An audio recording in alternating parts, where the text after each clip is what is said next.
Deus só criou a humanidade aqui na Terra ou será que existe vida em outros planetas? Olá para todo mundo que nos acompanha. Hoje a gente vai mergulhar de cabeça numa daquelas perguntas antigas, profundas e sinceramente fascinantes que a humanidade sempre se fez. Quando a gente olha para toda aquela vastidão do espaço, será que estamos mesmo sozinhos? E o mais interessante, como é que a religião e a teologia lidam com a possibilidade de não sermos os únicos seres inteligentes por aí? É exatamente isso que vamos explorar hoje, analisando o que os textos sagrados, os teólogos e as diferentes tradições cristãs dizem sobre a existência ou não de vida extraterrestre. E para organizar nossa exploração, o roteiro de hoje vai passar por 6 pontos essenciais: o tamanho do universo, o silêncio da Bíblia, a posição do Vaticano, os desafios da astroteologia, a visão sobre os OVNIs e, por fim, a grande questão: sozinhos ou acompanhados? Então, bora começar com o nosso primeiro ponto, o tamanho do universo, focando nessa imensidão cósmica e na criação.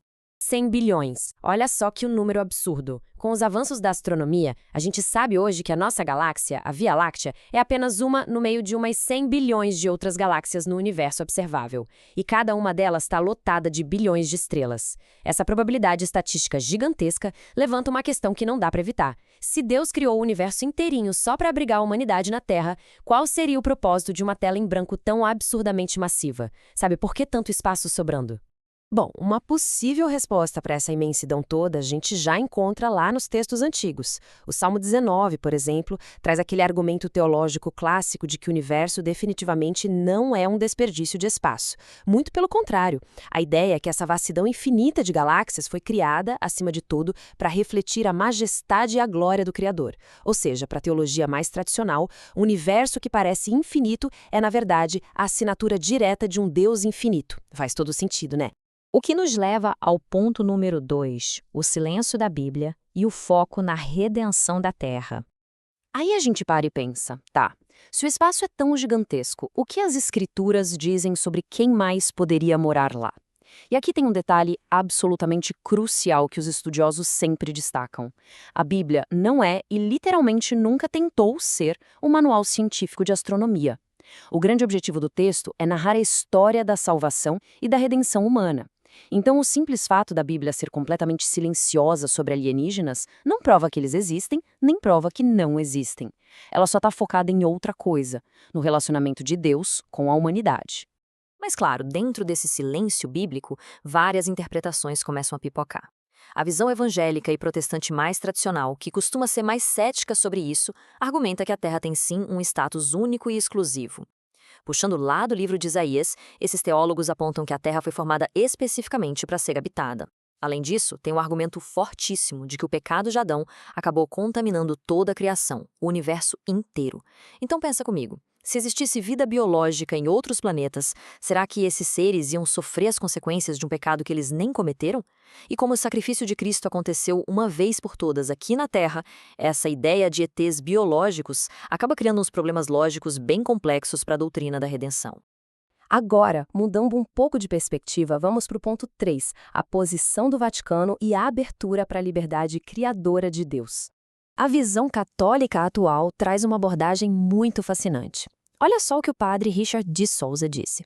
Ele faz parte do Observatório do Vaticano, que, por sinal, é um dos observatórios astronômicos mais antigos do mundo.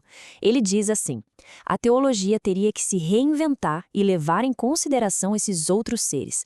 Todos eles fazem parte da criação de Deus.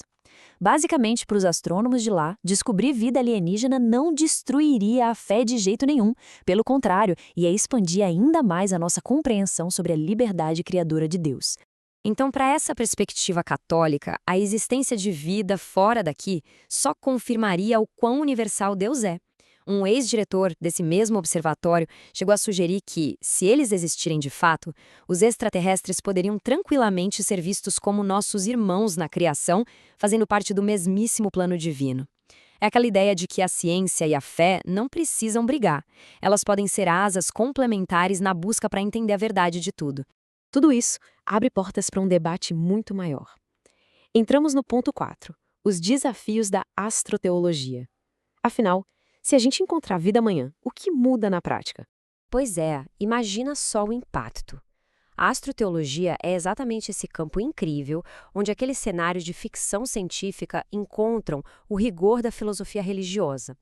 É o estudo aprofundado de como as religiões teriam que se adaptar e refletir sobre as próprias bases, caso a ciência, de uma hora para outra, confirme que a gente definitivamente não está sozinho no universo. Agora, o que é super importante destacar nessa nossa análise é a diferença gigante entre os tipos de vida. Achar uma bactéria perdida em Marte ou num oceano subterrâneo de Júpiter seria, sem dúvida, revolucionário para a biologia, mas convenhamos, isso não abalaria os fundamentos da fé cristã.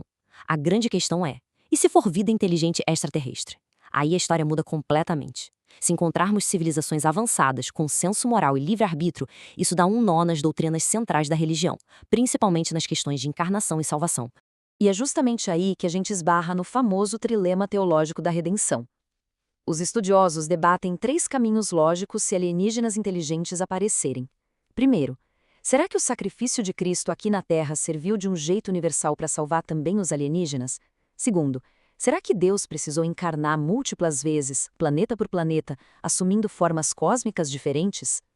Ou terceiro, que é bem intrigante, será que existe um plano de salvação completamente diferente, feito sob medida para eles? É um debate filosófico espetacular, né? Faz a gente repensar totalmente os limites das ideias mais tradicionais. Saindo da teoria acadêmica, vamos ao ponto 5, a visão sobre os OVNIs. Seriam eles visitantes biológicos ou ilusões espirituais? É impossível investigar esse assunto sem tocar nos fenômenos que dominam a cultura pop, né? Os famosos OVNIs, os objetos voadores não identificados. E aqui a gente vê um contraste gritante de opiniões. Por um lado, a ufologia secular enxerga isso como uma hipótese extraterrestre pura e simples, tipo máquinas e biologia avançada visitando nosso planeta. Por outro lado, muitos teólogos evangélicos e protestantes dão uma explicação totalmente espiritual para o fenômeno. Baseados em trechos bíblicos sobre entidades enganadoras, eles interpretam esses relatos de OVNIs e abduções não como o pessoal do espaço sideral, mas como anjos caídos, atividades demoníacas disfarçadas justamente para confundir e afastar a humanidade de Deus. E ainda falando de interpretações, a doutrina adventista tem uma visão bem particular que vale a gente mencionar. Baseados nos textos de Ellen G. White, eles ensinam que existem sim, literalmente, milhões de outros planetas habitados por seres inteligentes, mas com um detalhe: seres que nunca pecaram. Para eles, esses mundos ficam acompanhando a história humana e toda essa questão da redenção como se a Terra fosse um grande teatro cósmico. Só que, para mantermos o equilíbrio aqui, é importante relatar que críticos de outras correntes teológicas afirmam que essa visão acaba sendo mais uma especulação externa, já que não encontrariam um respaldo bíblico tão direto assim. E já que tocamos em interpretações, a gente não pode esquecer do super famoso relato do livro de Ezequiel. Na ufologia moderna e naqueles programas de alienígenas do passado, a visão que Ezequiel teve de rodas dentro de rodas e criaturas brilhantes é quase sempre usada como a prova de uma espaçonave antiga. Mas olha, entre os acadêmicos e teólogos das nossas fontes, existe um consenso bem claro de que isso é uma leitura equivocada. Para a teologia, Ezequiel não viu um disco voador. Ele teve, na verdade, uma visão espiritual, altamente carregada de simbolismo, tentando descrever a glória indescritível de Deus. Chegamos então ao nosso 6º e último ponto: sozinhos ou acompanhados? A humildade cósmica diante do universo. Para fechar a nossa exploração, a gente volta para nós mesmos. Estamos sozinhos ou muito bem acompanhados nesse mistério todo? Independentemente de a Terra ser o único e exclusivo palco de toda a criação, ou de estarmos cercados por vizinhos cósmicos em bilhões de galáxias, a própria escala do universo já exige da gente uma humildade enorme. Sabe, se estivermos totalmente sozinhos, isso significa que cada vida aqui na Terra é de uma raridade, de uma preciosidade que a gente nem consegue calcular. Agora, se houver vida lá fora, aí a mente e o poder do Criador se mostram ainda mais complexos e insondáveis do que a gente jamais imaginou. De um jeito ou de outro, é impossível olhar para o céu noturno e não ficar maravilhado com o mistério. E vocês, o que acham de tudo isso? Muito obrigado pela companhia na nossa análise de hoje e continuem sempre questionando. Até a próxima!